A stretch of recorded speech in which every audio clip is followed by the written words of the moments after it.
Hello students, welcome back. आज की इस क्लास में हम लोग अपने sample paper geography class 12th के सॉल्व करेंगे। तो जैसा कि हमने पिछले क्लास में सेक्शन डी को हमने डिस्कस किया था, जहां पर हमने क्वेश्चन नंबर 26 तक काफी अच्छे से डिस्कस किया था। आज हम लोग स्टार्ट करेंगे सेक्शन डी के क्वेश्चन नंबर 27 से। देखिए क्या बोला गया क्वेश्चन। देखो क्वेश्चन में बोला जा रहा है हमसे, the composition of commodities in India international trade has been undergoing a change over the years.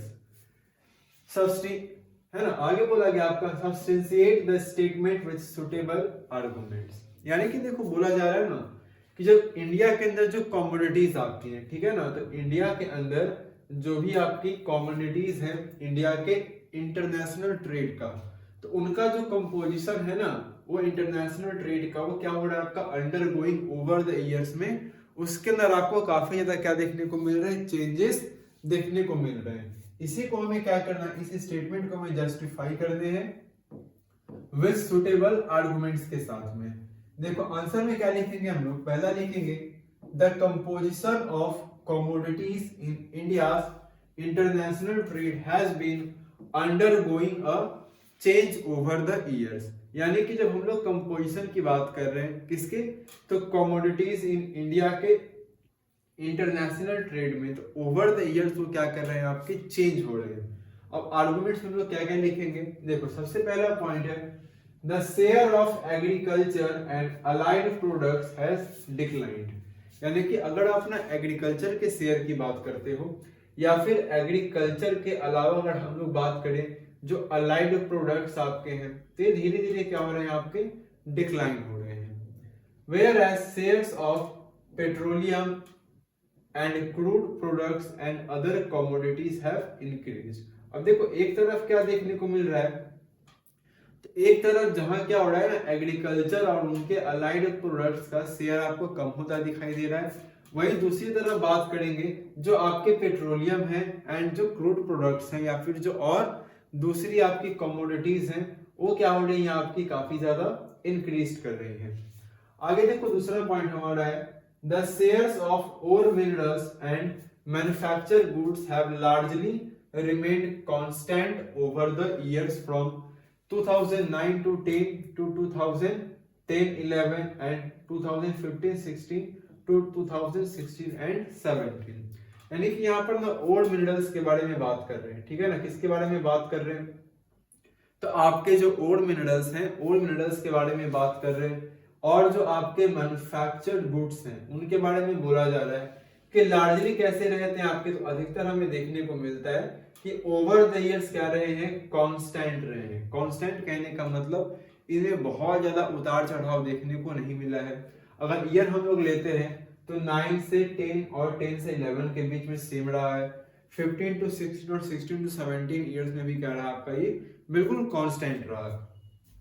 चलो थर्ड बोला गया आपका the decline in traditional items is largely due to the tough international competition. And आगे देखो बोला गया कि जो डिक्लाइन कर रहा है, जैसे हमने पहले भी पिछले क्लास में डिस्कस किया था कि जो ट्रेडिशनल आपके ना आइटम्स हैं वो धीरे धीरे क्या हो रहा है आपके ना डिक्लाइन कर रहे हैं। और ये लार्जली हुआ कैसे है, तो इंटरनेशनल कंपटीशन के कारण, क्योंकि ग्लोबलाइजेशन के कारण क्या हो चुकी है, मार्केट आपकी एक पूरी ग्लोबलाइज्ड, मतलब एक पूरी दुनिया ग्लोबलाइज्ड विलेज बन चुकी है, जहां पर एमएनसीज भी अब क्या कर रहे हैं आपके लोकल मार्केट के साथ compete कर रहे हैं, जिसमें कारण हमें देखने को मिलता है जो ट्रेडिशनल आइटम्स हैं वो लार्जली क्या हुए हैं आपके, डिक्लाइन हुए हैं, क्योंकि वो बढ़ती कंपटीशन में क्या कर पा रहे हैं, compete नहीं कर पा रहे हैं। चलो आगे इसमें पॉइंट और आपका है अमंग्स द एग्रीकल्चर प्रोडक्ट्स।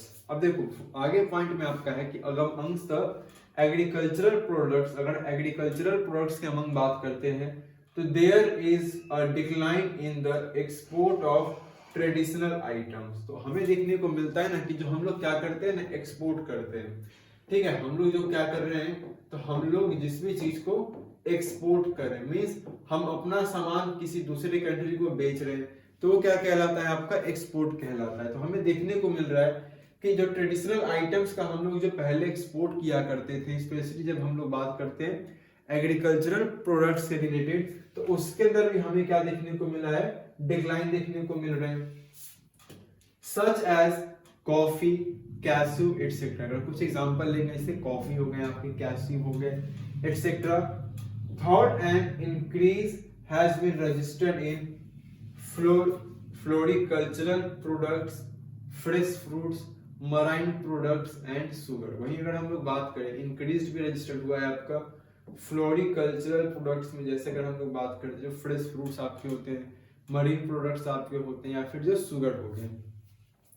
चलो आगे देखो, नेक्स्ट पॉइंट क्या हमारा फोर्थ में बोला गया है, manufacturing sector alone accounted for 73.6% of India's total value of export in 2016 and 17। अब देखो, अगर हम लोग फाइनेंशियल ईयर की बात करते हैं, 2016 टू 17 जो फाइनेंशियल ईयर हमारा रहा है, इसके अंदर हमें अकेले कितना देखने को मिलता है, तो 73.6% का जो क्या है, इंडिया का जो टोटल आपका क्या है एक्सपोर्ट का वैल्यू है, वो अकेले आपको कहां से देखने को मिलता है, मैन्युफैक्चरिंग सेक्टर से। चलो आगे बोला गया इसके अंदर, engineering goods have shown a significant growth in the export. जब बात करेंगे ना इंजीनियरिंग गुड्स की, ठीक है, तो इंजीनियरिंग जो गुड्स आपके हैं, उन्होंने क्या किया, आपका एक सिग्निफिकेंट ग्रोथ हमें देखने को मिलता है कहां पर, एक्सपोर्ट में। चलो आगे हम लोग बात करेंगे लास्ट पॉइंट में, फिफ्थ नंबर पॉइंट जो आपका है, after 1970s food grain import was discontinued due to the success of green revolution. अब देखो, हमने जैसे पढ़ा, पहले भी आपने पढ़ा होगा कि 1970s में क्या होता है, तो 1970s के टाइम पर इंडिया में क्या आता है, आपका ग्रीन रेवोल्यूशन आता है ना। कौन सा रेवोल्यूशन आता है, ग्रीन रेवोल्यूशन आता है इंडिया के अंदर में, ठीक है ना। 1917 के अंदर में इंडिया में आपका ग्रीन रेवोल्यूशन आ रहा है, जिसको कि हम लोग क्या बोलते हैं हिंदी में, हरित क्रांति भी बोलते हैं, है ना। क्या बोलते हैं हम लोग इसको, हरित क्रांति भी बोलते हैं। मेनली आपके ना वीट से रिलेटेड है, वीट कह लो या फिर आप पैडी धान वगैरह कह लो, इससे हाईली आप लोग इसके अंदर ना वीट का यूज देखते हैं, ठीक है। अब जब बात करेंगे ना ग्रीन रेवोल्यूशन इंडिया में 1970s के टाइम पर आता है, तो इससे क्या होता है ना, अब देखो यहाँ पर जो हाई वैरायटी यील्ड सीड्स जो होते हैं उनका यूज किया जाता है, जिस कारण से हमें क्या देखने को मिलता है, प्रोडक्शन के अंदर ना इंक्रीज होता है ना। इसके कारण क्या होता है, प्रोडक्शन आपका क्या होता है, काफी ज्यादा इंक्रीज होता है, ठीक है। अब यहां से एक इंपॉर्टेंट पॉइंट आएगा, जब ग्रीन रेवोल्यूशन के बारे में हम लोग बात करेंगे, तो फादर ऑफ ग्रीन रेवोल्यूशन हम लोग किनको बोलते हैं, देखो, तो फादर ऑफ जब बात करेंगे हम लोग ग्रीन रेवोल्यूशन के बारे में, तो फादर ऑफ ग्रीन रेवोल्यूशन है ना, फादर ऑफ ग्रीन रेवोल्यूशन ये कौन हो जाएंगे, तो जब बात करेंगे फादर ऑफ ग्रीन रेवोल्यूशन के बारे में, तो ये हो जाएंगे हमारे एमएस स्वामीनाथन, ठीक है ना। कौन हो जाएंगे हमारे, तो ये हो जाएंगे एमएस स्वामीनाथन, ठीक है ना, फादर ऑफ ग्रीन रेवोल्यूशन। अच्छा, एक इसमें और वर्ड ऐड कर देंगे, father of green revolution in India में, है ना। इंडिया में बात करेंगे तो फादर ऑफ ग्रीन रेवोल्यूशन कौन हमें मिलेंगे, एमएस स्वामीनाथन, ठीक है। चलो आगे हम लोग बढ़ते हैं। अब क्योंकि देखो, जब ग्रीन रेवोल्यूशन हमारा आया, तो फूड ग्रेन्स, अब क्योंकि हमारे यहाँ पर क्या है, सफिशिएंट हम लोग एग्रीकल्चर कर पा रहे हैं, हम लोग फूड ग्रेन्स का प्रोडक्शन कर पा रहे हैं due to the green revolution, तो हमने अब क्या किया, तो अब जाहिर सी बात है ना, इंपोर्ट क्या हो जाएगा आपका, कम हो जाएगा, यानी कि दूसरे देश से हम लोग क्या करेंगे, फूड ग्रेन्स मंगाना कम कर देंगे, क्योंकि हमारे यहाँ पर भैया क्या हो चुका है, ग्रीन रेवोल्यूशन आ चुकी है, हरित क्रांति आ चुकी है, जिस कारण से sufficient amount of food grains अब हम लोग क्या कर लेते हैं, अपने कंट्री में ही प्रोडक्शन उसका हो जाता है। चलो आगे देखो, बोला गया आपका, but the energy crisis of 1973 pushed the prices of petroleum. लेकिन वही है, जैसे हमने स्टार्ट किया 1970s में ग्रीन रेवोल्यूशन लाते हैं, 1973 में क्या होता है, वर्ल्ड में एनर्जी क्राइसिस आता है, जिस कारण से क्या होता है, पेट्रोलियम का जो प्राइस है वो महंगा हो जाता है, and import budget was also pushed up. और जो हमारा इंपोर्ट बजट है, तो इंपोर्ट बजट भी हमारा क्या होता है, काफी ज्यादा पुश होता है। चलो आगे हमारा दिया गया नेक्स्ट 6 पॉइंट में बोला गया आपका, food grain import was replaced by fertilisers and petroleum. तो अब देखो हम लोग फूड ग्रेन इंपोर्ट तो नहीं कर रहे हैं क्योंकि ग्रीन रेवोल्यूशन हमारे पास है, तो हमें मॉडर्न फार्मिंग करना था। देखो इसी बीच में क्या होता है ना, हम लोग क्या करते हैं, तो इंडिया क्या करता है आपका, इसी बीच में हम लोग को देखने को मिलते हैं कि हम लोग ना मॉडर्न फार्मिंग पर क्या करते हैं, शिफ्ट होते हैं, जिसके अंदर पेस्टिसाइड्स, फर्टिलाइजर्स है ना, हार्वेस्टर्स, मतलब मशीन का ज्यादा यूज किया जाता है, आपका केमिकल बेस्ड एग्रीकल्चर आपकी ज्यादा की जाती है। तो इस टाइम पर हम लोग क्या कर चुके थे, आपके मॉडर्न फार्मिंग पर धीरे धीरे शिफ्ट हो रहे थे। तो हमने क्या किया, फूड ग्रेन का जो इंपोर्ट है उसको रिप्लेस किसने कर दिया, तो उसको रिप्लेस कर दिया आपके फर्टिलाइजर्स एंड पेट्रोलियम ने। Machine and equipment, special steel है ना, इसके अलावा जो मशीन हो गए, आपके दूसरे इक्विपमेंट हो गए, आपके स्पेशल स्टील हो गए, और जो एडिबल ऑयल होते हैं, केमिकल्स हो गए आपके, इनका लार्जली क्या किया गया, इंपोर्ट किया गया। ठीक है, तो ये कुछ पॉइंट्स आपके हैं। चलो आगे हम लोग बढ़ते हैं नेक्स्ट। चलो नेक्स्ट हमारा है क्वेश्चन नंबर 27 का बी। अब देखो ऑप्शन वाइज आपको मिलेंगे क्वेश्चन, सो इधर आप क्या करोगे, 27 का ए अटेम्प्ट करोगे क्वेश्चन, और आप क्या करोगे 27 का बी अटेम्प्ट करोगे। तो दोनों क्वेश्चन में से आपको क्या करना है, किसी एक क्वेश्चन को अटेम्प्ट करना है। चलो देखते हैं क्वेश्चन में क्या बोला गया है। तो 27 का बी जो क्वेश्चन है, इसमें बोला गया आपका air transport plays an important role in the international trade, justify the statement with suitable arguments। ये भी आपका स्टेटमेंट बेस्ड क्वेश्चन है। स्टेटमेंट को आपको क्या करना है, जस्टिफाई करना है कुछ सुटेबल आर्गुमेंट्स के साथ में। देखो पहला क्या बोल रहा है ना, एयर जब ट्रांसपोर्ट की बात करते हैं, तो जैसे अगर आप देखते हो ना इंटरनेशनल ट्रेड में, ठीक है ना, अगर हम लोग बात कर रहे हैं किसके बारे में, इंटरनेशनल ट्रेड के बारे में। अब पॉइंट आएगा कि सर ये इंटरनेशनल ट्रेड पहले क्या होती है। देखो इंटरनेशनल ट्रेड सिंपल कहने का मतलब है जब दो या दो से ज्यादा कंट्री क्या कर रहे होते हैं, आपस में ट्रेड कर रहे होते हैं। अब ये ट्रेड करने का मतलब क्या है, तो सिंपली है बाई एंड सेल करना, मतलब आपस में किसी भी चीज को खरीद और बेच रहे होते हैं जब अलग अलग कंट्रीज आपस में, उसको हम लोग क्या बोलते हैं, इंटरनेशनल ट्रेड बोलते हैं। तो इंटरनेशनल ट्रेड में क्या होता है ना कि हमारा जो एयर ट्रांसपोर्ट है एक बहुत ही इंपॉर्टेंट रोल क्या करता है, प्ले करता है। तो हमें इसी स्टेटमेंट को क्या करना है, जस्टिफाई करना है कुछ सुटेबल आर्गुमेंट्स के साथ में। चलो देखते हैं आंसर क्या बनेगा हमारा। देखो पहला हमारा है air transport is the fastest means of transport. अब देखो आपने ना बहुत पहले पढ़ा होगा कि जो ट्रांसपोर्ट की अगर हम लोग बात करें, तीन तरह के जो मेनली ट्रांसपोर्ट आपके होते हैं। एक तो आपके हो जाते हैं एयर वाले ट्रांसपोर्ट, दूसरा होता है आपका लैंड वाला ट्रांसपोर्ट, है ना, और जो तीसरा हो जाता है आपका वो होता है वाटर ट्रांसपोर्ट। अब एयर ट्रांसपोर्ट की हम लोग जब बात करते हैं ना जहां तक, तो ये क्या होता है, तो जैसे अगर आप ना एयर ट्रांसपोर्ट के बारे में बात करते हैं तो ये आपका क्या होता है, फास्टेस्ट होता है। ये आपका सबसे क्या होता है, फास्टेस्ट होता है, लेकिन सबसे कॉस्टलीस्ट होता है, यानी कि सबसे ये महंगा भी होता है। लेकिन अगर बात करें वाटर ट्रांसपोर्ट में तो ये स्लोवेस्ट होता है, सबसे स्लोवेस्ट इसको बोलते हैं, लेकिन ये सबसे चीपेस्ट भी होता है, सबसे सस्ता भी होता है आपका। ठीक है, तो एयर ट्रांसपोर्ट आपका क्या है, फास्टेस्ट मींस ऑफ क्या है, हमारा ट्रांसपोर्ट है। तो अगर हम लोग बात करें एयर ट्रांसपोर्ट तो ये हमारा क्या हो जा रहा है, फास्टेस्ट मींस ऑफ ट्रांसपोर्ट है, but it is very costly. वही है ना कि देखो महंगा, फास्टेस्ट तो बहुत ज्यादा है ना, बहुत ज्यादा ये फास्ट आपका ट्रांसपोर्ट है, लेकिन इसके साथ ही ये बहुत ही क्या होता है आपका कॉस्टली है, काफी ज्यादा ये महंगा होता है। Being fast it is preferred by passengers for long distance travel. अब क्योंकि देखो ये महंगा है तो मेनली जो पैसेंजर्स होते हैं तो एयर ट्रांसपोर्ट ज्यादा प्रीफर कब करते हैं, जब उनको काफी लॉन्ग डिस्टेंस क्या करना होता है, ट्रेवल करना होता है। चलो अब देखेंगे कुछ वैल्यू, हम लोग क्या देखेंगे, कुछ सुटेबल आर्गुमेंट्स को देखेंगे। देखो पहला पॉइंट बोला गया आपका valuable cargo can be moved rapidly on a world wide scale.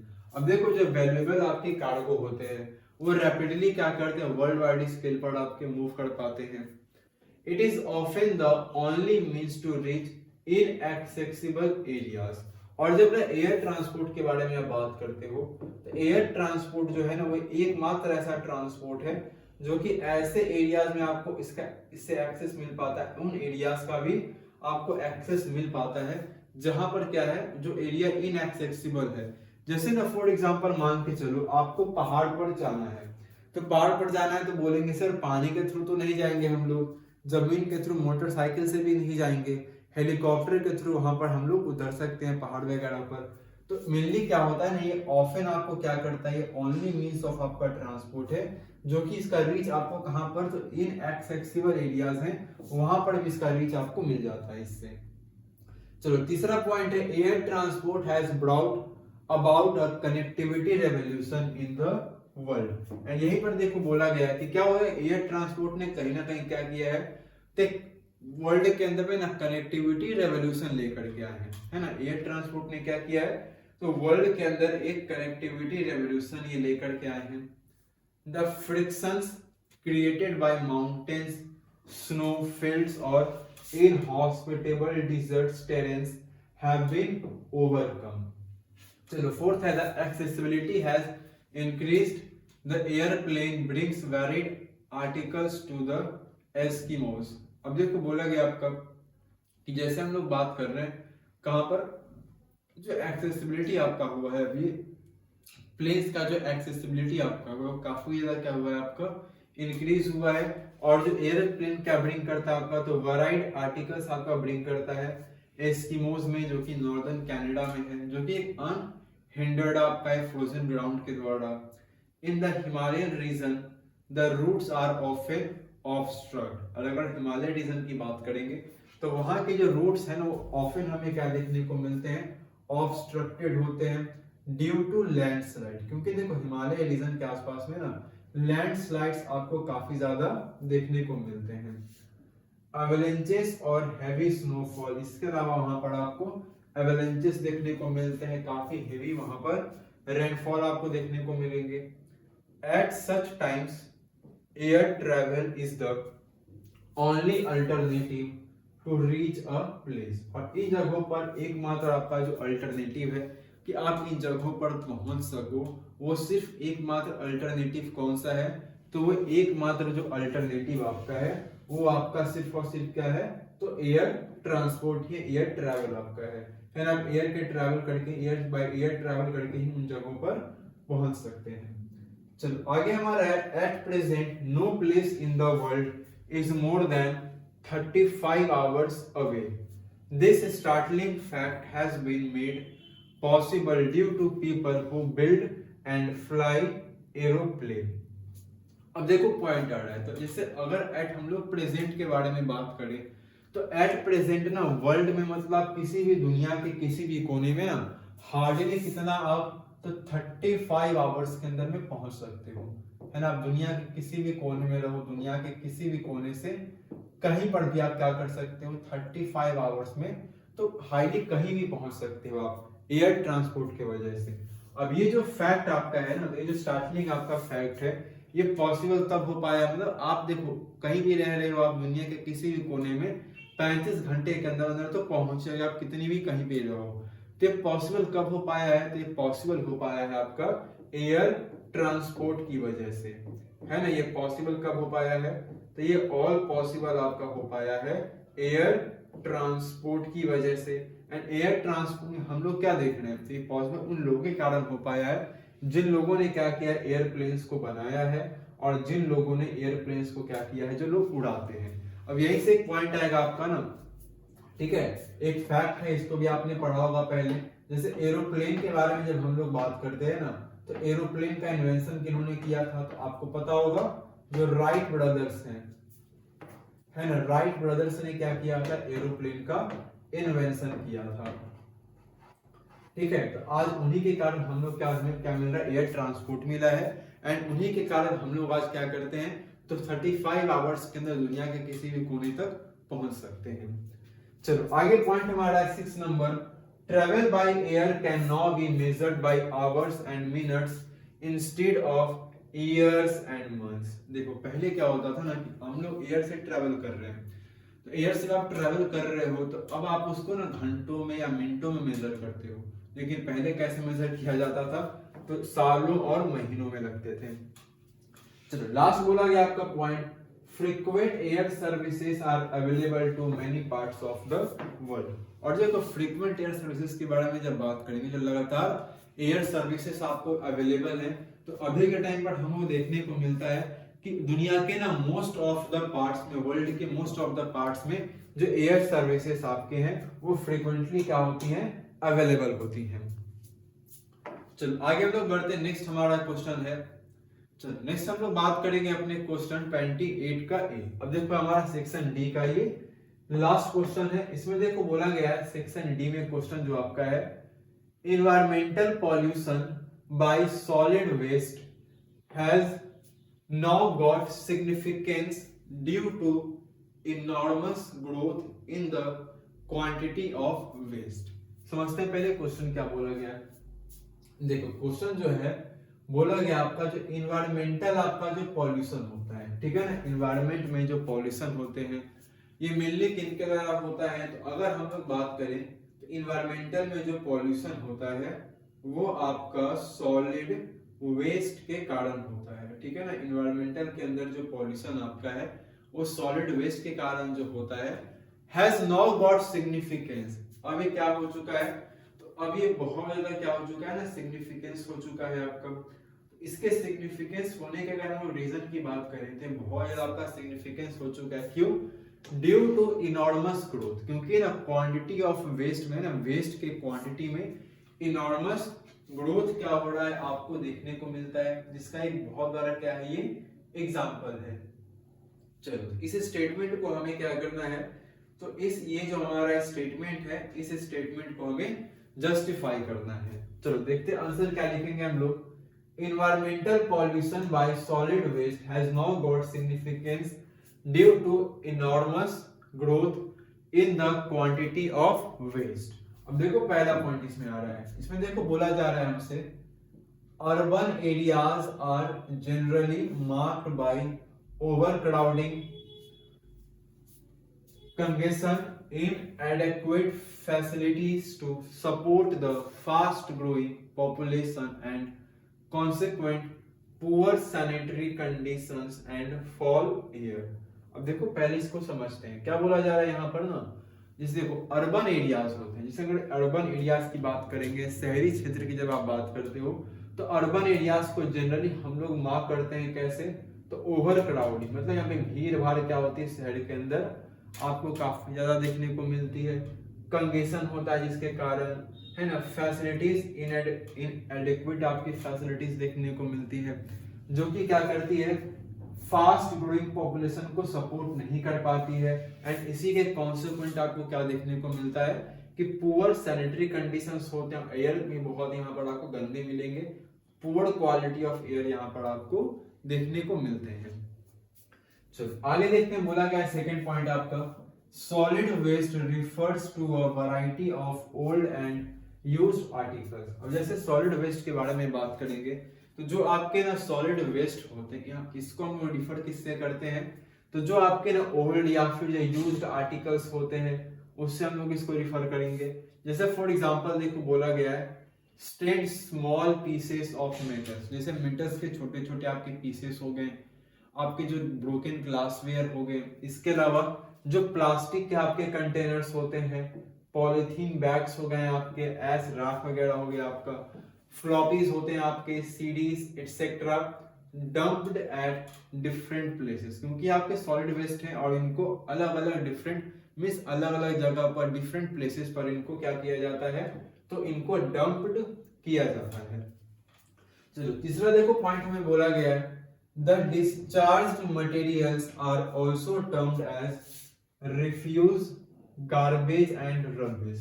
देखो जो डिस्चार्ज है ना, डिस्कार्डेड मटेरियल्स होते हैं, कौन से मटेरियल्स, तो जो डिस्कार्डेड हमारे मटेरियल्स होते हैं उनको हम लोग क्या करते हैं, टर्म करते हैं, तो उनको एज अ टर्म किया जाता है आपका refuse, garbage and rubbish etcetera, and are disposed of from two sources. And इनको डिस्पोज कहां से करते हैं, इनको जब डिस्पोज करने की बात करेंगे ना, इनको हम लोग दो सोर्सेस से क्या करते हैं, डिस्पोज करते हैं, ठीक है ना। कितने सोर्सेस से, तो इनको हम लोग दो सोर्सेस से क्या करेंगे, डिस्पोज करते हैं। पहला सोर्स क्या होता है हमारा, हाउस होल्ड और डोमेस्टिक एस्टेब्लिशमेंट, ठीक है ना। पहला सोर्स क्या होता है आपका, तो ये हाउस होल्ड कह लो या फिर आपका जो डोमेस्टिक एस्टेब्लिशमेंट होता है वो एक सोर्स होता है।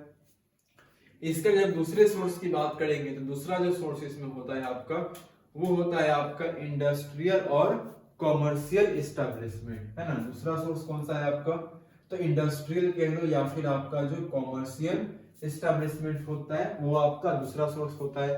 तो मेनली हम लोग बात करेंगे जब हम लोग वेस्ट को, सॉलिड वेस्ट को डिस्पोज करते हैं, दो सोर्स से। पहला होता है आपका हाउस होल्ड या फिर डोमेस्टिक एस्टेब्लिशमेंट, एंड दूसरा होता है आपका इंडस्ट्रियल या फिर आप कह लो कॉमर्शियल एस्टेब्लिशमेंट। चलो आगे देखेंगे हमारे फोर्थ पॉइंट में क्या बोला गया है। देखो फोर्थ पॉइंट में हमारा बोला गया है the household waste are disposed of either on public lands or on private contractors sites. अब देखो जैसे बोला गया है, जैसे हाउस होल्ड वेस्ट के बारे में बात कर रहे हैं, जो हमारे डोमेस्टिक वेस्ट हो गए, तो हाउस होल्ड जो वेस्ट होता है आपका, इसको हम लोग डिस्पोज करते हैं या तो कहां पर, पब्लिक लैंड्स पर डिस्पोज करते हैं या फिर कोई जो प्राइवेट कॉन्ट्रैक्टर्स होता है उसके साइट्स पर। Whereas the solid waste of industrial units, अच्छा ये तो बात किसके बारे में हम लोग कर रहे थे, हाउस होल्ड और डोमेस्टिक एस्टेब्लिशमेंट को, कि इसको हम लोग कहां पर क्या करते हैं, डिस्पोज करते हैं। इधर इसको पब्लिक लैंड्स पर या फिर प्राइवेट कॉन्ट्रैक्टर्स के साइट पर क्या करते हैं, डिस्पोज करते हैं। लेकिन जब बात करेंगे हम लोग इसके बारे में, तो जो सॉलिड वेस्ट आपके जो होते हैं इंडस्ट्रियल यूनिट्स के आर कलेक्टेड, इनको जब कलेक्ट किया जाता है and disposed of through public municipal facilities, and इनको जब डिस्पोज्ड आपका किया जाता है तो म्युनिसिपल या पब्लिक फैसिलिटीज के थ्रू इनको डिस्पोज किया जाता है at low lying public grounds. जहां पर कौन से लो लाइन, तो लो लाइंग पब्लिक ग्राउंड्स पर, जो कि लैंडफिल एरियाज आपके होते हैं, वहां पर इनको डिस्पोज किया जाएगा। चलो आगे लोग देखेंगे पॉइंट नंबर 5 में बोला जा रहा है हमसे the huge turn out of assets and debris from industries, thermal power house and houses and building construction और demolitions have been posed problems of serious consequences. अब जैसे बात करेंगे जो ह्यूज टर्न आउट होता है आपका किसका, एसेस का, जो राख वगैरह होते हैं आपके, डेब्रिस होते हैं जो निकलते हैं आपके, है ना, धूमें टाइप जो स्मोकी वगैरह इंडस्ट्रीज से आपके, है ना, थर्मल पावर जो हाउसेस होते हैं वहां से जो कचरा वगैरह निकल रहा है आपका, बिल्डिंग कंस्ट्रक्शन हो रहा है वहां से जो कचरे आ रहे हैं आपके, या बिल्डिंग का डिमोलिशन कर रहे हैं, तोड़ फोड़ रहे हैं किसी बिल्डिंग्स को, तो वहां से जो भी वेस्ट वगैरह निकल रहा है, जो भी कचरे निकल रहे हैं ना, वो प्रॉब्लम क्या करते हैं, पोस्ट करते हैं। तो पोस्ट प्रॉब्लम्स ऑफ, इसके सीरियस कॉन्सिक्वेंसेस हमें क्या होते हैं, देखने को मिलते हैं। चलो आगे हम लोग बात करेंगे नेक्स्ट में। अब देखो नेक्स्ट हमारा है पॉइंट नंबर 6। अब देखो पॉइंट नंबर 6 में बोला जा रहा है हमसे, ठीक है, पॉइंट नंबर 6 में बोला गया आपका solid waste is threat to human health. अब जब सॉलिड वेस्ट की हम लोग बात करेंगे तो सॉलिड वेस्ट क्या है आपका, तो ह्यूमन हेल्थ के लिए एक बहुत बड़ा थ्रेट होता है ना, ह्यूमन हेल्थ के लिए क्या एक बहुत खतरा है ये, and cause various disease, and इसके कारण आपको क्या होता है, बहुत सारी अलग अलग वेरियस डिजीज देखने को मिलती है। इट क्रिएट्स फॉल स्मेल, है ना, स्मेल बहुत ही गंदी आएगी एयर से आपको, and it harbours flies and rodents that can cause typhoid, and इसके कारण आपको ना हार्बर्स फ्लाइज या फिर आपको रोडेंट्स देखने को मिलते हैं, जिनके कारण क्या होगा, आपको टाइफाइड हो सकता है ना, किसी को डायरिया हो सकती है, मलेरिया हो सकते हैं, एंड जो बाकी जो अदर डिजीज है वो भी क्या हो सकते हैं, कारण आपको देखने को मिलेंगे। चलो आगे पॉइंट हमारा है solid waste can create inconvenience rapidly if they are not properly handled, है ना। अब देखो जैसे हम बात करें अगर देखो जो आपके ना वेस्ट होते हैं, जो आपके सॉलिड वेस्ट है, ये इनकन्वीनियंस रैपिडली क्या कर सकते हैं, आपके इनकन्वीनियंस क्रिएट कर सकते हैं अगर इनको प्रॉपर्ली क्या किया जाए, हैंडल नहीं किया जाए। Wind, water and rain can spread waste and cause a discomfort to people. अब क्योंकि इनको प्रॉपर्ली आप हैंडल नहीं करोगे तो हवा के कारण सॉलिड वेस्ट क्या करेंगे, आप एक जगह से दूसरे जगह जाएंगे, पानी के कारण वेस्ट एक जगह से दूसरे जगह जाएंगे, जब रेन होगी देन उस कारण से भी क्या होंगे, वेस्ट आपके एक जगह से दूसरी जगह पर स्प्रेड करेंगे, एंड लोगों के लिए क्या होगा, एक बहुत बड़ा डिस्कम्फर्ट होगा। चलो आगे लोग आते हैं अपने नेक्स्ट एंड लास्ट पॉइंट में। बोला गया आपका industrial solid waste can cause water pollution by dumping it into water bodies, है ना। बोला जा रहा है कि जो इंडस्ट्रियल क्या होते हैं आपके सॉलिड वेस्ट होते हैं, ये आपके वाटर पॉल्यूशन को क्या करते हैं, कॉज करते हैं, ठीक है ना। ये क्या कॉज करते हैं, तो ये आपके वाटर पॉल्यूशन को कॉज करते हैं, है ना। अगर आप इनको क्या करते हो, वाटर बॉडीज में डंप कर देते हो। ड्रेन्स कैरिंग अनट्रीटेड सीवेज, क्योंकि ड्रेन्स देखो क्या कर रहे हैं आपके, तो अनट्रीटेड सीवेज कैरी कर रहे हैं, और ये इनके कारण भी आपको बहुत सारे वेरियस हेल्थ प्रॉब्लम्स क्या होते हैं देखने को मिलेंगे। चलो आगे में बढ़ते हैं। नेक्स्ट हमारा क्वेश्चन है क्वेश्चन नंबर 28 का बी। देखेंगे 28 के बी में क्वेश्चन में क्या बोला गया आपका, give reason for the unsustainable increase in solid waste and discuss two strategies to control waste generation at the source in urban areas। अब देखो ये क्वेश्चन भी क्या आपका सॉलिड वेस्ट से ही क्या है, रिलेटेड है। तो ये जो क्वेश्चन आपका बोला गया है, देखो आपको जो ना अनसस्टेनेबल क्या होते हैं, इंक्रीज देखने को मिल रहे हैं, ठीक है ना। आपको जो क्या देखने को मिल रहा है, तो अनसस्टेनेबल सॉलिड वेस्ट के अंदर में इंक्रीज देखने को इतना मिल रहा है। आपको तो पहले क्या करना है ना, इसके रीजंस बताने हैं कि आखिर क्यों इंक्रीज आपको देखने को मिल रहा है सॉलिड वेस्ट में, एंड आपको फिर क्या करना है, discuss two strategies to control waste generation. And waste generation में आपको क्या करना है, तो वेस्ट जनरेशन में आपको दो स्ट्रैटेजीज बताने हैं, जिस कारण से आप क्या कर पाओगे, वेस्ट जनरेशन को कंट्रोल कर पाओगे। अर्बन एरियाज के सोर्स में आपको बताने हैं इसको। चलो देखो पहला हम लोग पॉइंट क्या लिख रहे हैं, strategies to control waste generation at the source in urban area। देखो सबसे पहले हम लोग बात करेंगे स्ट्रैटेजीज के बारे में, जिस स्ट्रैटेजीज के कारण हम लोग क्या करेंगे, अर्बन एरियाज के अंदर वेस्ट को हम लोग क्या करेंगे, आपका कंट्रोल करेंगे, ठीक है ना। मेनली अर्बन एरियाज के बारे में जब बात करेंगे, देखो सबसे पहला हमारा पॉइंट यहाँ पर क्या है, सबसे पहला देखो पॉइंट बोला गया वेस्ट मिनिमाइजेशन, है ना। सबसे पहले तो हमें क्या करना पड़ेगा, तो सबसे पहले अगर हम लोग यहाँ बात करते हैं, तो हमें क्या करना होगा, वेस्ट को मिनिमाइजेशन करना होगा एंड रिसाइकलिंग कैंपेन। तो सबसे पहला हमारा जो टॉपिक है, इसका हेडिंग हमारा क्या बनेगा, waste minimisation and recycling campaign. मतलब वेस्ट कम से कम करेंगे एंड रिसाइकलिंग क्या करेंगे, हम लोग कैंपेन करेंगे। इसमें क्या है आपका, एजुकेशन एंड अवेयरनेस प्रोग्राम्स, है ना। एजुकेशन होगा आपका, इसके अलावा हम लोग बात करेंगे अवेयरनेस प्रोग्राम्स के बारे में, है ना। तो एजुकेशन होंगे आपके इसके अंदर इंपॉर्टेंट, है ना, अवेयरनेस प्रोग्राम्स होंगे।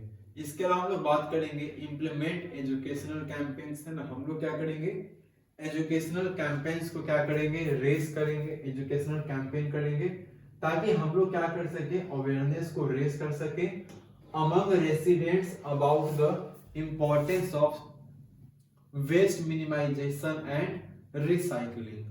This can include workshops, seminars and outreach activities conducted by local authorities, NGOs and community groups। देखो बोला जा रहा है इसके अंदर क्या है आपका, देखो हमें सबसे पहले क्या करना है ना, कुछ स्ट्रैटेजीज हमें करने हैं, ठीक है। उन स्ट्रैटेजीज के थ्रू हम लोग क्या कर सकते हैं, वेस्ट जनरेशन को कंट्रोल कर सकते हैं।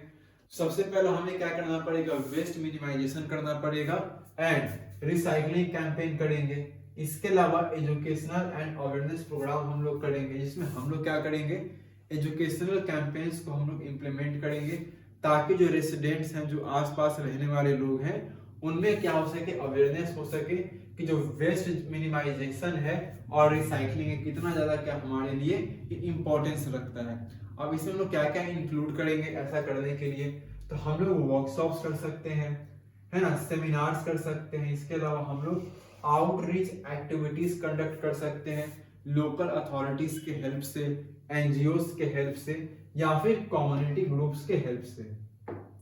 चलो आगे हम लोग बात करेंगे सेकंड पॉइंट में। देखो बोला जा रहा है इंसेंटिव स्कीम्स। दूसरा पॉइंट क्या है आपका, तो दूसरा हमारा पॉइंट है इंसेंटिव स्कीम्स का। इसमें देखो क्या करेंगे, introduce incentives for household and businesses that actively participate in waste minimization and recycling efforts।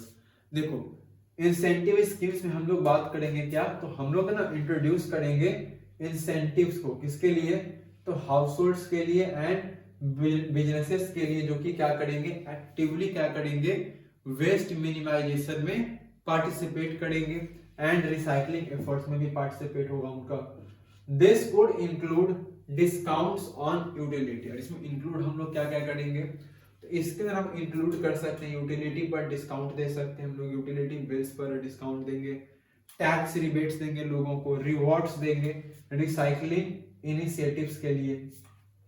चलो आगे हम लोग बात करते हैं तीसरे पॉइंट में। देखो थर्ड पॉइंट हमारा है, बोला जा रहा है product design and packaging regulations. जो तीसरा हमारा पॉइंट है, इसमें हम लोग बात करेंगे प्रोडक्ट डिजाइन के बारे में एंड पैकेजिंग रेगुलेशंस के बारे में। पॉइंट क्या है आपका, enact policies that encourage manufacturers to adopt eco friendly packaging.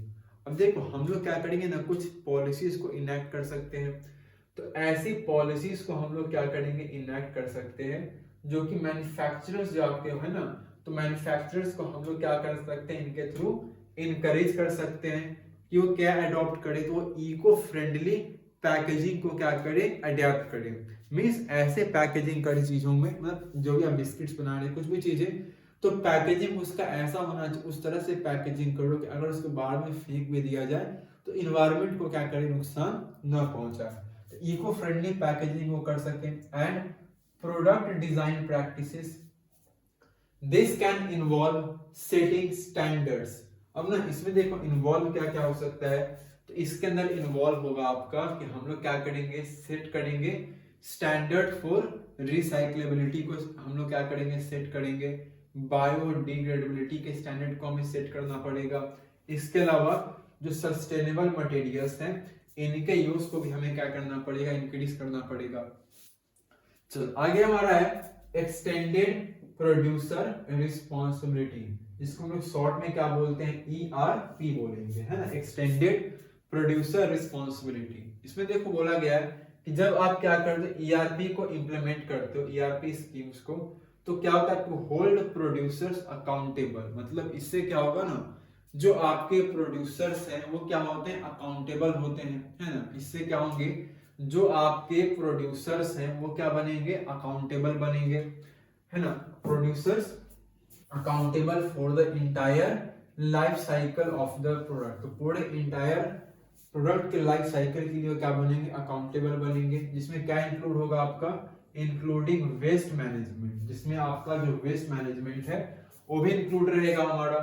This responsibility for recycling और disposing of their products at the end of their life. ठीक है, तो कुछ पॉइंट आपका है, तो हमने कुछ रीजंस देखे हैं आपके सस्टेनेबल, जो आपका सॉलिड वेस्ट में इंक्रीज देखने को मिल रहा है, इसके रीजंस हमारे हैं, एंड कौन कौन सी स्ट्रैटेजीज हैं कि उन स्ट्रैटेजीज के थ्रू हम लोग क्या कर सकते हैं, वेस्ट जनरेशन को क्या कर सकते हैं, जो सोर्स हमारा अर्बन एरियाज है उसको हम लोग किस तरीके से कंट्रोल कर सकते हैं।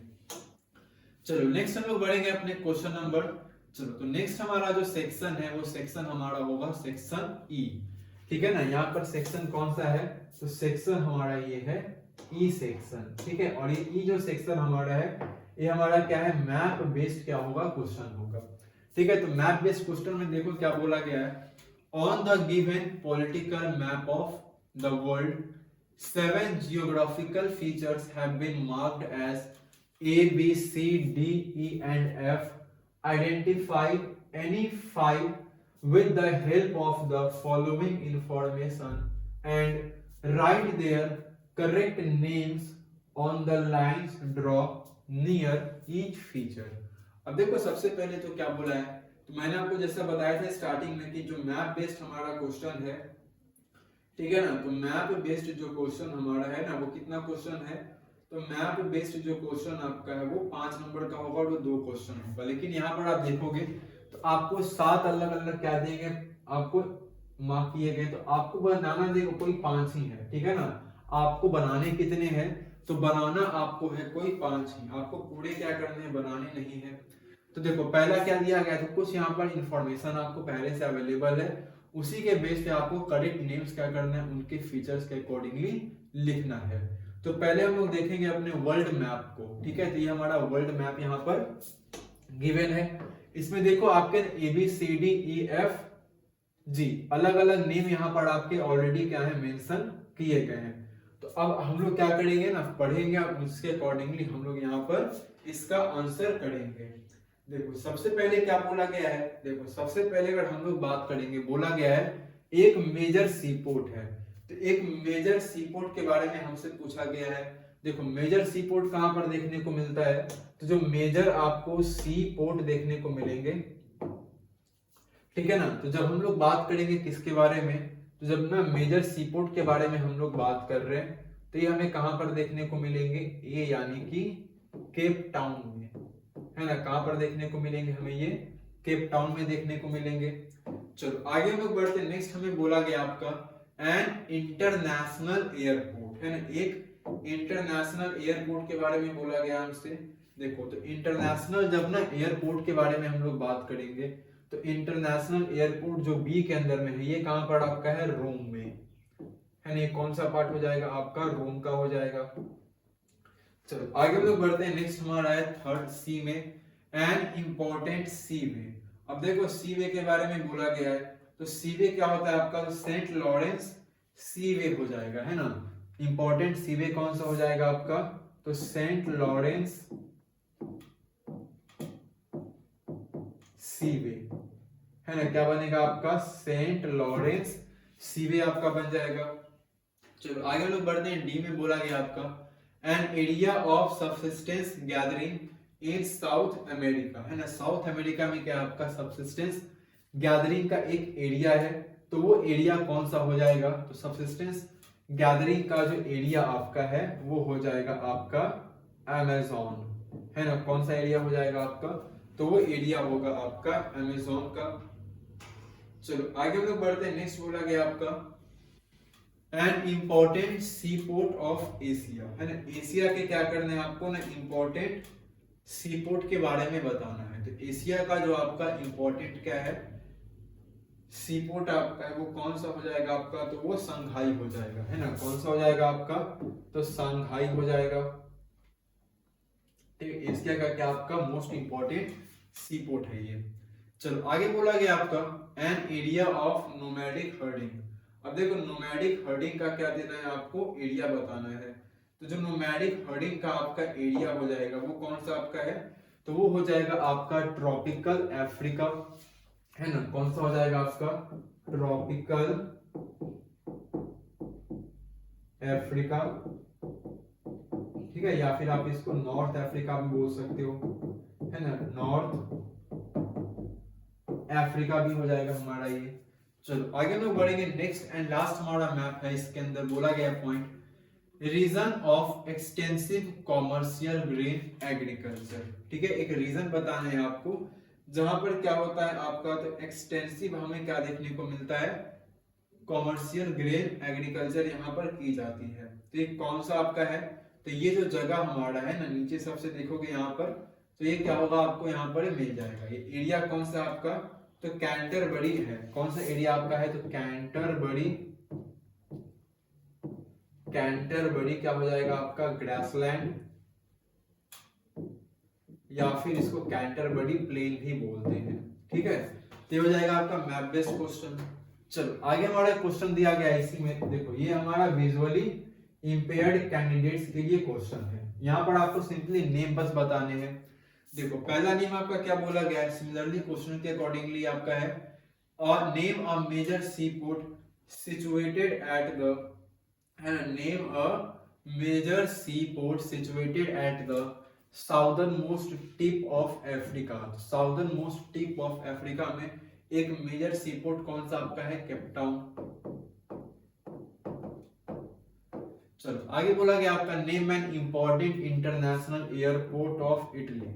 कौन सा हो जाएगा आपका, तो हमारा रोम हो जाएगा।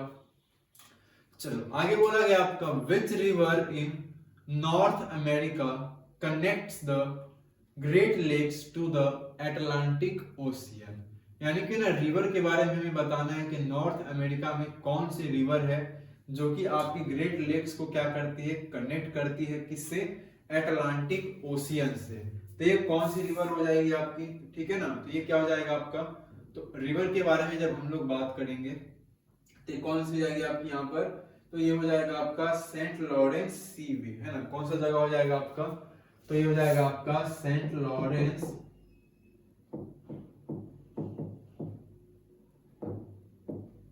सी वे, है ना। सेंट लॉरेंस क्या हो जाएगा आपका, सी वे होगा। आगे हमारा बोला गया name N area of subsistence gathering in south America, तो ये सिंपली क्या हो जाएगा आपका, अमेज़न होगा। चलो आगे है name an important sea port of China, simple लिख लोगे शंघाई।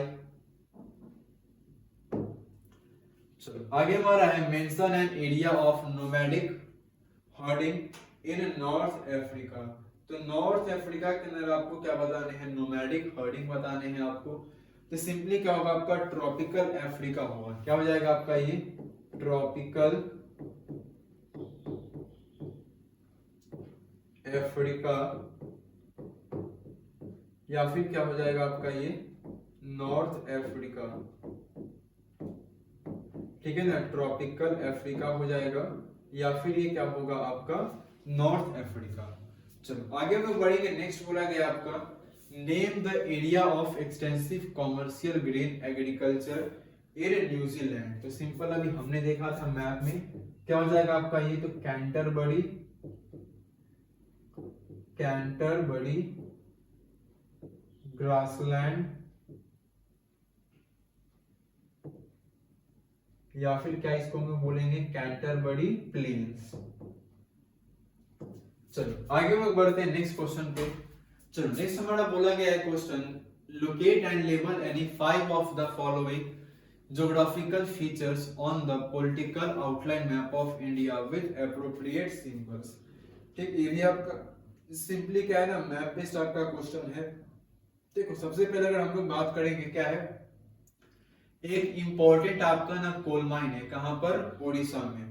तो ओडिशा के अंदर जो इंपॉर्टेंट आपका कोल माइन है वो क्या, कौन सा है, पहले हम लोग इसको क्या करते हैं, लिख लेते हैं।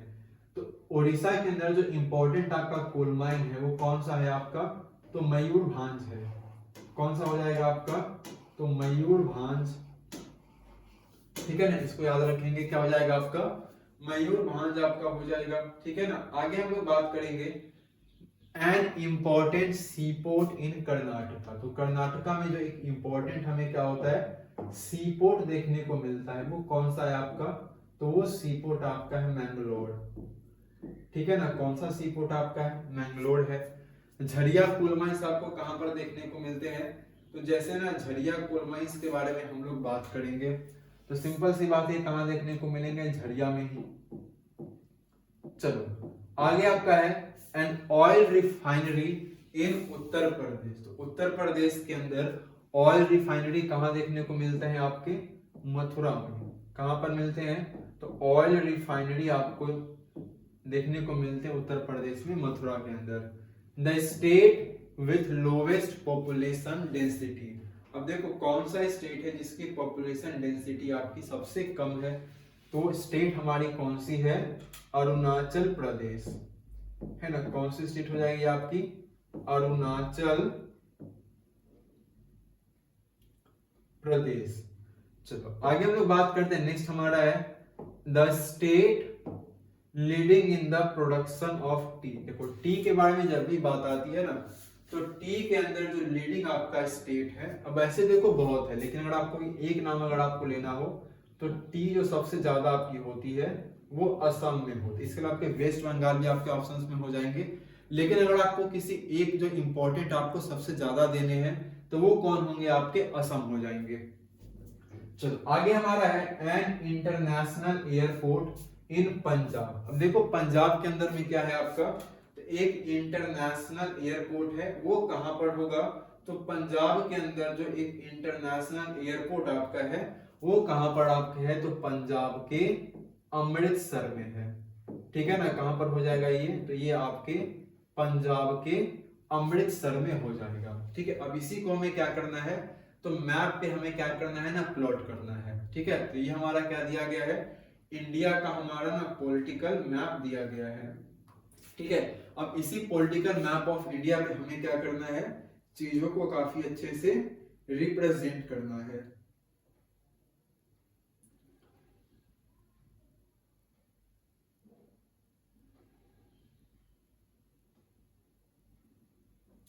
चलो सबसे पहले हम लोग बात करते हैं। ठीक है, देखो सबसे पहले हम लोग बात करेंगे अपने क्वेश्चन फर्स्ट में।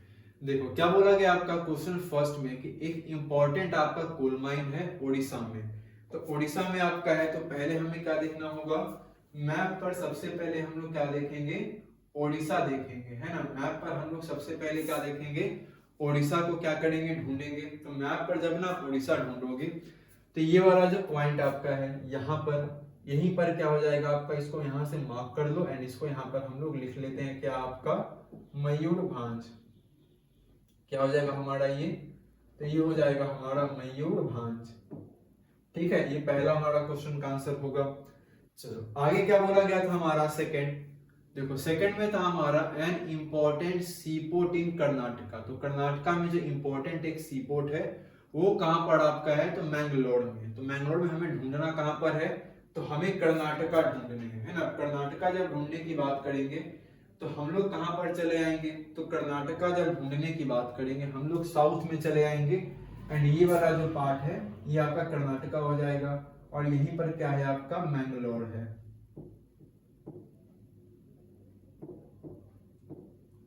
चलो आगे हम लोग बढ़ते हैं नेक्स्ट। देखो नेक्स्ट में क्या है हमारा, तो नेक्स्ट बोला गया हमारा झड़िया कोल माइंस। अब देखो झड़िया कोल माइंस के बारे में बात करेंगे तो झड़िया कोल माइंस आपके ना झारखंड में है। इसको हम लोग थोड़ा ना बाद में मैप प्लॉट करेंगे। नेक्स्ट हमारा है एन ऑयल रिफाइनरी इन उत्तर प्रदेश। अब देखो उत्तर प्रदेश में ऑयल रिफाइनरी कहां पर है, मथुरा के अंदर। तो हमें क्या करना है, तो हमें यूपी को क्या करना है ना, ढूंढना है। हमें क्या करना है सिर्फ, तो हमें सिर्फ और सिर्फ क्या करना है, यूपी को ढूंढना है ना। यूपी को हमें क्या करना है, ढूंढना है। तो ये वाला जो बड़ा सा पार्ट देख रहे होगे ना नीचे में, ठीक है, नेपाल से बिल्कुल अगर आप क्या करते हो ना नीचे की तरफ देखते हो तो ये वाला जो पार्ट है ये पूरा का पूरा क्या है आपका, तो उत्तर प्रदेश है। यहीं पर आपको क्या देखने को मिलता है, मथुरा। ठीक है ना, मथुरा ऑयल रिफाइनरी है ना, देखने को यहीं पर क्या होगी आपको मिलेगी। चलो नेक्स्ट हमारा है question, the state with lowest population density. अब देखो जो लोवेस्ट पॉपुलेशन डेंसिटी आपकी है वो किसकी है, तो वो आपकी अरुणाचल प्रदेश की है ना। अरुणाचल प्रदेश में क्या है आपका, लोवेस्ट आपका पॉपुलेशन डेंसिटी है।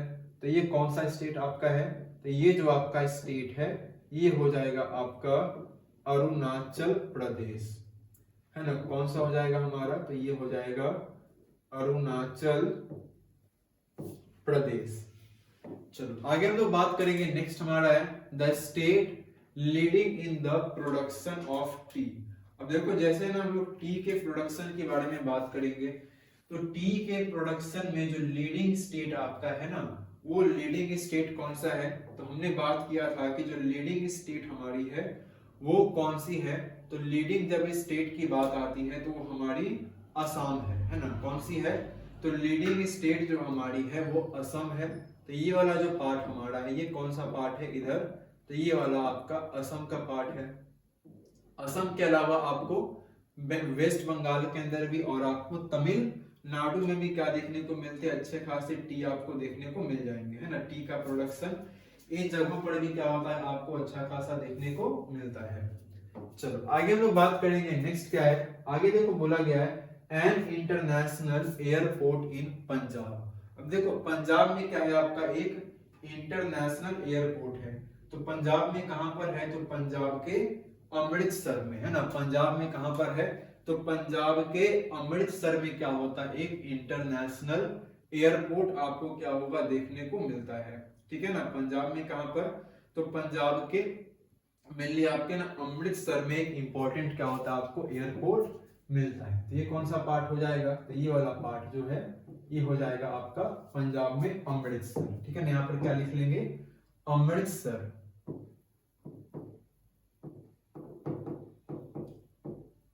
चलो आगे हम लोग आते हैं। देखो नेक्स्ट हमारा एक जो बच गया पॉइंट, ठीक है ना, एक जो आपकी बच गई है वो हमारा है झड़िया कोल माइंस का, ठीक है ना, झड़िया कोल माइंस जो हमारा है वो क्या हो चुका है, हमारा बच चुका है। तो झड़िया कोल माइंस के बारे में जब हम लोग बात करेंगे तो झड़िया जो कोल माइंस आपका है वो कहाँ पर है, ठीक है ना। तो झड़िया जो कोल माइंस आपका है ना वो हमारा कहाँ पर देखने को मिलता है, तो झड़िया कोल माइंस जो आपका है वो हमें झारखंड में देखने को मिलता है। और जब झारखंड को आप प्लॉट करोगे तो ये वाला जो पार्ट है वो क्या है आपका झारखंड का, यहीं पर आपको झड़िया देखने को मिलेंगे। क्लियर है। तो हमारे कंप्लीटली क्या थे, मैप बेस्ड हमारे क्वेश्चन थे जो इंडियन पॉलिटिकल मैप पर हमें प्लॉट करना था।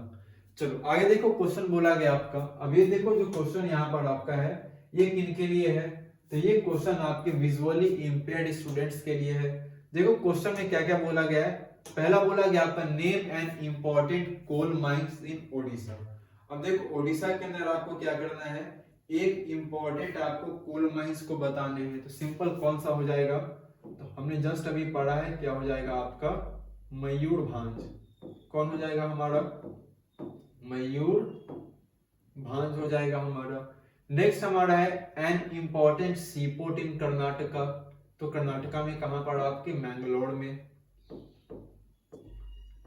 चलो आगे हमारा है an important coal mine of Maharashtra. तो महाराष्ट्र में जो इंपॉर्टेंट कोल माइन आपको देखने को मिलते हैं कहां पर, तो रत्नागिरी में, है ना। कहां पर आपको देखने को मिलते हैं, तो महाराष्ट्र के रत्नागिरी में।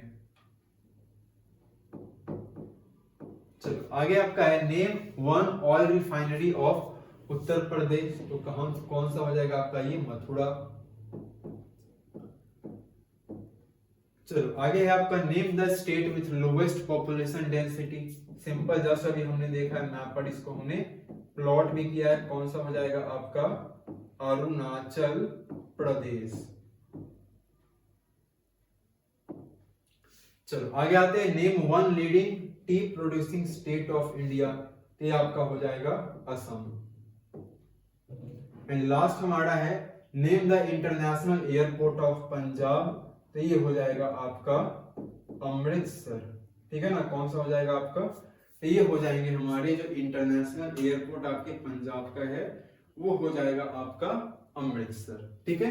चलो तो फाइनली इसके साथ ही जो हमारा सैंपल पेपर क्लास 12 के ज्योग्राफी का था वो हमारा एंड हो चुका है। सो आई होप आपको सैंपल पेपर का डिस्कशन काफी पसंद आया होगा। तो आज के लिए इतना ही, मिलते हैं लोग अपने नेक्स्ट क्लास में। तब तक के लिए thank you and take care.